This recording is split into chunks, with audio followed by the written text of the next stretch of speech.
ഗവർണർക്ക് കേന്ദ്രസേനയുടെ സുരക്ഷ ഏർപ്പെടുത്തിയെങ്കിലും പിന്മാറാതെ പോലീസ്. രാജ്ഭവനിലെ നിലവിലെ പോലീസ് സുരക്ഷ തുടരുകയാണ്. CRPF സുരക്ഷ ഏർപ്പെടുത്തിയത് കേന്ദ്ര ഉത്തരവ് ലഭിച്ച ശേഷമേ തീരുമാനിക്കുമെന്ന് പറയുന്നു. ഷബീദ് റാവുത്തർ ടെലിഫോണിൽ ചേരുന്നു തിരുവനന്തപുരത്ത് നിന്ന്. പറയൂ ഷബീദ്. നമ്മൾ ഇന്നലെ കണ്ടതാണ്. അതായത് ഈ വിവാദങ്ങൾക്ക് പിന്നാലെ CRPF ഉദ്യോഗസ്ഥർ രാജ്ഭവനിലെത്തി ഗവർണറോട് സംസാരിക്കുന്നു. മാത്രവുമല്ല രാജ്ഭവന്റെയും ഗവർണറുടെയും ഒക്കെ സുരക്ഷ ഏറ്റെടുക്കുന്നു. അക്കാര്യത്തിൽ ഇപ്പോൾ ചില ആശയക്കുഴപ്പങ്ങൾ ഉണ്ട് എന്നുള്ളതാണ് നിലവിൽ നമുക്ക് ലഭിക്കുന്ന വിവരം. ഈ കേന്ദ്രസേനയുടെ സുരക്ഷ ഏർപ്പെടുത്തിയെങ്കിലും പോലീസ് രാജ്ഭവനിൽ നിന്ന് പിന്മാറിയിട്ടില്ല. രാജ്ഭവനിൽ നിലവിലെ പോലീസ് സുരക്ഷ അതേ രീതിയിൽ തന്നെ തുടരുകയാണ്. നമ്മൾ അല്പസമയം മുൻപാണ് അവിടെ നിന്ന് ലൈവ് നൽകിയപ്പോൾ അടക്കം നമ്മൾ ദൃശ്യങ്ങൾ കണ്ടതാണ്.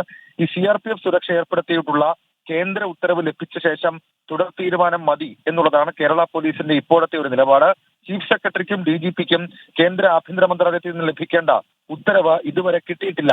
അതുകൊണ്ട് തന്നെ ഈ സുരക്ഷയ്ക്കെത്തിയ CRPF ഉദ്യോഗസ്ഥർ രാജ്ഭവനിൽ തുടരുമ്പോൾ കേരള പോലീസും സുരക്ഷ ഗവർണർക്ക് ഒരുക്കുന്നുണ്ട്. ഇനി ഇക്കാര്യത്തിൽ ആ ഉത്തരവ് ലഭിച്ച സംസ്ഥാന പോലീസ് മേധാവിയും ചീഫ് സെക്രട്ടറിയും ഒരു യോഗമൊക്കെ ചേർന്ന ശേഷം മാത്രമായിരിക്കും രാജ്ഭവനിൽ നിന്ന് പോലീസിനെ പിൻവലിക്കുക. മാത്രമല്ല അക്കാര്യത്തിൽ CRPFന് നൽകേണ്ട അസിസ്റ്റൻസ് അടക്കമുള്ള കാര്യങ്ങൾ കേരള പോലീസിന്റെ ഭാഗത്ത് നിന്ന് ഉണ്ടാവുകയും ചെയ്യും. ഏതായാലും ഇതൊരു രാഷ്ട്രീയ വിവാദമായി മാറുകയും സംസ്ഥാനത്തെ സംബന്ധിച്ച് സംസ്ഥാന പോലീസിൽ ഗവർണർക്ക് തന്നെ വിശ്വാസം നഷ്ടപ്പെട്ടു എന്നിടത്തിലേക്കുള്ള രാഷ്ട്രീയ പ്രചരണങ്ങൾ നടക്കുന്നതിനിടെയാണ് ഇപ്പോൾ ഇങ്ങനെ ഒരു രീതി, അതായത് ഈ കേന്ദ്രസേന എത്തിയിട്ടും രാജ്ഭവനിൽ കേരള പോലീസ് തുടരുന്ന ഒരു രീതി ഉണ്ടാകുന്നത്.